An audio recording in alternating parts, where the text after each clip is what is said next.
Hello guys, good morning. Update po tayo ngayon sa ating pinapisang itlog kahapon.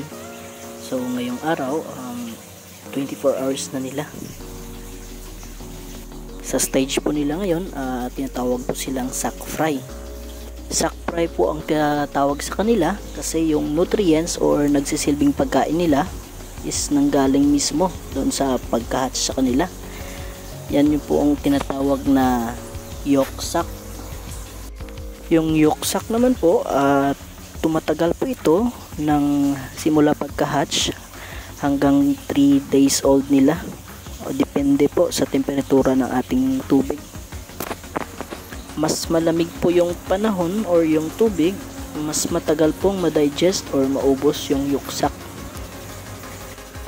Pag naubos po yung yolk sack, doon po tayo magsisimulang magbigay sa kanila ng pagkain. So hihintayin po natin, di-double check po natin yung tiyan nila.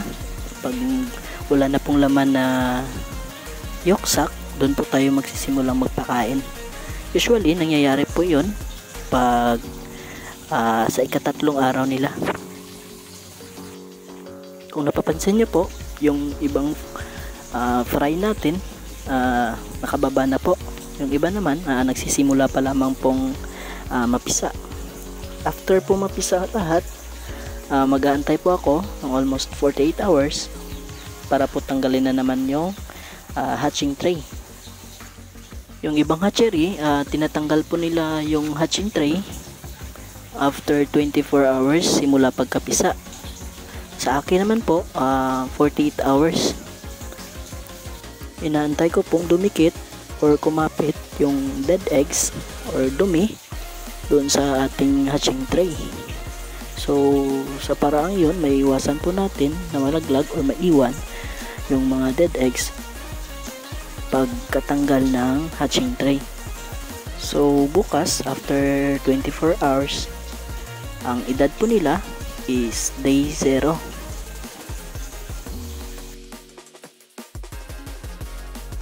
Kung mapapansin nyo po, bukas po yung ating outlet.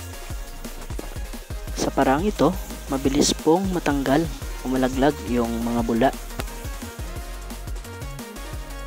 Sa labas naman po, meron naman pong planggana na merong net.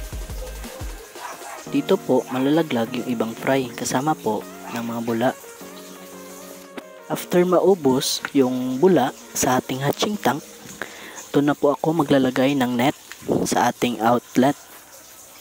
Yung mga nahulog naman na fry, ibabalik ko po ito sa hatching tank after 24 hours. I-update ko po kayo after matanggal yung hatching tray sa ating hatching tank.